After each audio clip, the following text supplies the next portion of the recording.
Nimewasalamia wote, mko salama? Najua mko salama. Mimi kitu naweza sema kama ghetto president na kama bunge president, ambayo mimi na ndugu yangu Babu Owino tumeshikwa sana, hata seli imejua sisi.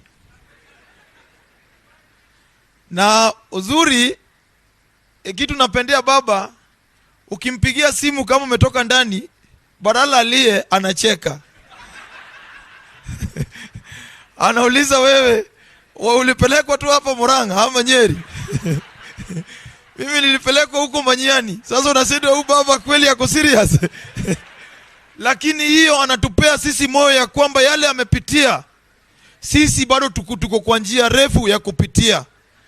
Na that's why naambia vijana ambao wanatoka Islam ya kwamba nyinyi ndio mlidanganywa ya kwamba ni bottom up. Leo bottom up, ile tiaga ile moshi ambayo mnafaa msikie ya mchele ama ya unga, mnasikia nini moshi ya tiagas. Juzi wakitushika na Babu Owino wakitutesa, Babu aliniambia, ndugu yangu wacha wakupige. Babu ndiye alipiga nduru wakiniletea vijana 30 wanipiga kwa cell.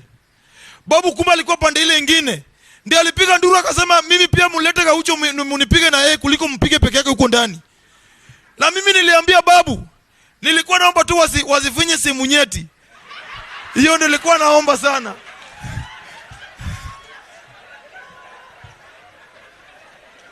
Vijana muko? Vijana muko?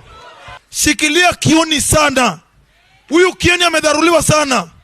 Na wewe pia president, weka vijana, huko na capacity ya kuwa na vijana ambao si eti watu kuja mpaka kwa kijana wako. Former president, hata ukikuwa na M16 kwako, hata na gruneti, kwani shida yao ni nini?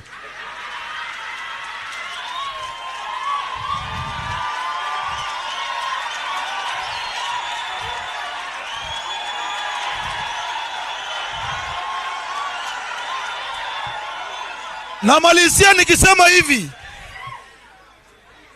President Uhuru, ile lunch ambayo uliniambia imefanya watu wakanihangaisha, wanafikiri niko na hiyo lunch.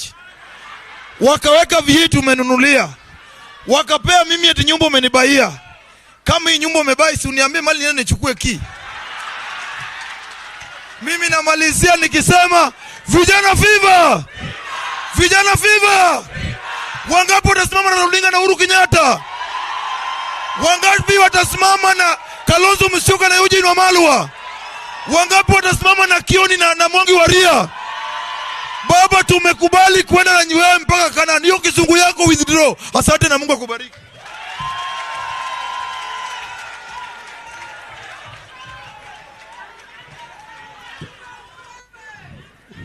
Yeah.